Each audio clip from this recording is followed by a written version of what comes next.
स्वामी जी, एक और विषय में लेती हूँ, world senior citizen day. Old age में होने वाली लाइफस्टाइल डिजीज को कंट्रोल करने के लिए स्वामी जी आज एक अलग से सेशन हमें करने की बहुत ज़रूरत है, क्योंकि आज वर्ल्ड ओल्ड सिटीजन डे भी है।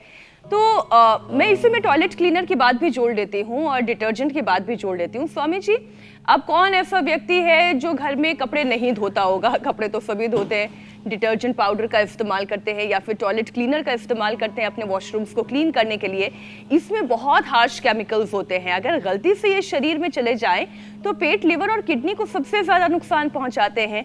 और जो हमारे देश के बुजुर्ग हैं, देश ही नहीं बल्कि दुनिया के बुजुर्ग हैं, उनके तो वैसे भी वाइटल ऑर्गन सबसे ज़्यादा कमज़ोर होते हैं, धीरे धीरे वो कमज़ोर होना शुरू हो जाते हैं उम्र की वजह से। तो दोनों बातों को जोड़कर इसका समाधान बताएं। तो देखो, मैं अपनी बताता हूँ। देखो, अभी एकदम पर्सनल बात है। मैंने 99% ये सब हमने सोम में से लेकर के गर्म कपड़ों के लिए, फिर जो अलग अलग प्रकार के हर्बल वाश, सर्पोवाश, बहुत महंगे कपड़ों के लिए सब कुछ बना रखा है। मेरे कपड़ों पर कोई ये लगता ही नहीं है। महीने में एक आधी बार, वो भी 2-4 बूंद डालते हैं। क्यों भाई? आप अपने शरीर को संभाल के रखो ना कपड़ों में। और फिर इसमें रहेगा ही वो कॉटन के कपड़े होने चाहिए, फिर स्किन पर लगता है, सांसों के माध्यम से अंदर वो सब केमिकल जाते हैं। और मेरी साबुन चलती है 4-4, 6-6 महीने, कई बार तो 1-1 साल साबुन ही नहीं घिसती, क्योंकि लगाता ही नहीं। थोड़ा बहुत यहाँ बगल में लगा ली, थोड़ा बहुत पैर इधर उधर कीचड़ काचड़ में कहीं नंगे पैर चले वहाँ उस पर थोड़े लगा लिए, बस। ज़रूरत ही नहीं है। देसी तौलिए से ऐसे रगड़ करके ऐसे ऐसे स्नान करते हैं, ऐसे पूरा ऐसे रगड़ के, और अपने हाथ से भी यूँ ही रगड़ते हैं, यूँ। और ये अमीर घरों के बच्चे क्या करते हैं? तौलिया लेके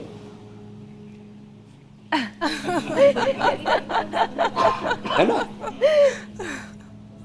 डैब पकोड़ते हैं।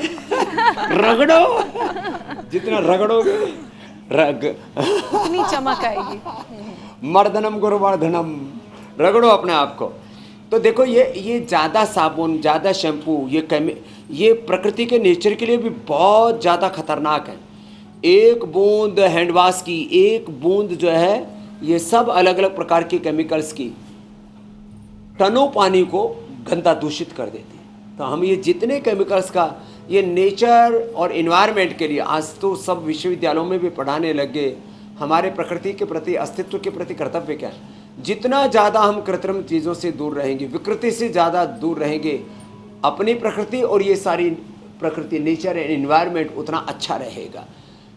और ये अपने लिए हम देखो, जिंदगी एक तराजू की तरह है। जितना तुम ज़्यादा भोग करोगे उतना ही ये सारे पाप आपके सामने आने वाले हैं। जितना ज़्यादा तुम प्रकृति का दोहन करोगे उतना तुम्हारी ज़िंदगी में किसी न किसी रूप से भगवान के जो कर्मफल न्याय व्यवस्था है उसके अनुरूप आपके सामने आपका किया हुआ आने वाला है। इसलिए हम तो 99% भोगवादी चीज़ों से, उपभोक्तावाद से दूर ही रहते हैं। इसलिए योगवाद, अध्यात्मवाद, ये है सच्चा समाधान। तो कम से कम इस्तेमाल करें इन चीज़ों का, और उनके नेचुरल विकल्प तो हमने यहाँ पर दे ही रखे हैं। और जितना हो सके कॉटन के कपड़े इस्तेमाल करो, और अपने आप को योग से अपने तन मन जीवन को इतना पवित्र रखो, आपके अंदर से ही सच में आप में से खुशबू आने लगती है। स्वामी जी, बड़ी महत्वपूर्ण बात आपने कही।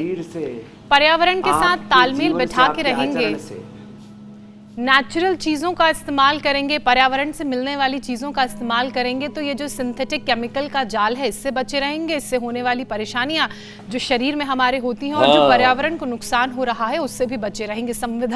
पर्यावरण के संवर्धन के भागीदार हम बनेंगे।